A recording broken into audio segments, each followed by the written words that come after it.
अक्सर ऐसा होता है कि हम कोफ्ते बनाने लगते हैं, कोफ्ते सही बन भी जाते हैं और जब हम उन्हें शोरबे में डालते हैं, मसाले में डालते हैं तो वो खुल जाते हैं और उसका कीमा बन जाता है। इंशाल्लाह आज की ये वीडियो देखने के बाद आपके कोफ्ते कभी नहीं खुलेंगे। अस्सलामुअलैकुम, welcome back to my channel. आज मैं आपको कोफ्ते बनाने की पूरी ट्रिक्स और टिप्स इस वीडियो में दूंगी। आपने वीडियो को एंड तक देखना है और चैनल पर नए हैं तो चैनल को सब्सक्राइब कर दें और वीडियो को लाइक कर दें। बिस्मिल्लाहिर्रहमानिर्रहीम।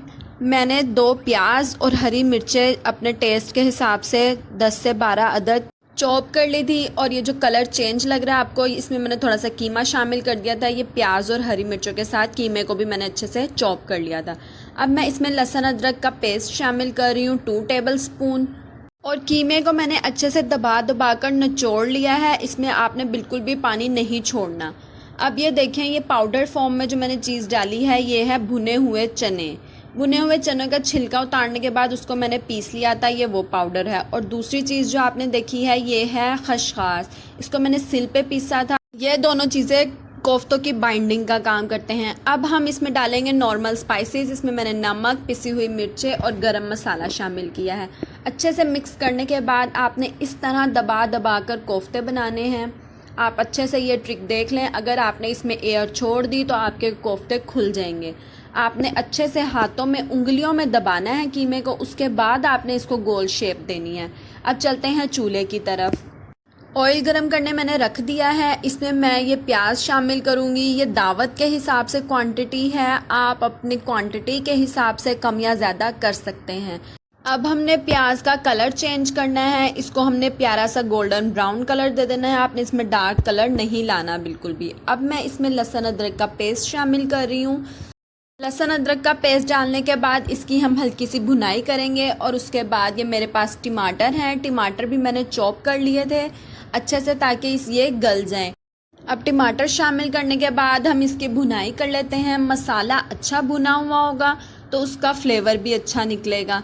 इसको हम अच्छे से भून लेते हैं। इसमें हम स्पाइसेस शामिल करेंगे। ये मैंने 2 टेबल स्पून पिसी हुई लाल मिर्चें शामिल करूँगी। 1 टेबल स्पून मैंने इसमें हल्दी शामिल की है। हल्दी ये घर की पिसी हुई है। और 1 टेबल स्पून में इसमें नमक शामिल करूँगी। अब हमने मसाले की अच्छे से भुनाई करनी है। इसमें मैं अच्छे से भून लूँगी ताकि तमाम स्पाइसेस इकट्ठे हो जाएं, यकजान हो जाएं। और उसके बाद में जब इसका तेल निकलने लगेगा फिर मैं इसमें थोड़ा सा पानी शामिल करूँगी। अब पानी डालने के बाद आपने इसको उबाला दिलवा देना है। जब इसमें उबाला आ जाए उसके बाद हम इसमें अपने बने हुए कोफ्ते शामिल करेंगे। कोफ्ते आपने इस तरह रखने हैं, आहिस्ता आहिस्ता देखें, फासले से मैं सब में कोफ्ते फैला दूँगी। सारे कोफ्ते रखने के बाद आपने इसमें 10 मिनट तक बिल्कुल भी इसको नहीं छेड़ना, ना इसमें चम्मच चलाना है, ना इसको कम या ज़्यादा करना है। और जितना पानी डालना है वो कोफ्ते डालने से पहले डालना है, कोफ्ते डालने के बाद नहीं डालना। अब हम इसको 10 मिनट बाद इसको हिलाएंगे चम्मच से आहिस्ता आहिस्ता। ये देखें, इन्हें ऊपर नीचे कर देंगे और इसको हम पकने के लिए इस टाइम पे हम इसको ढक सकते हैं। इससे पहले आपने इसका ढक्कन भी नहीं लगाना।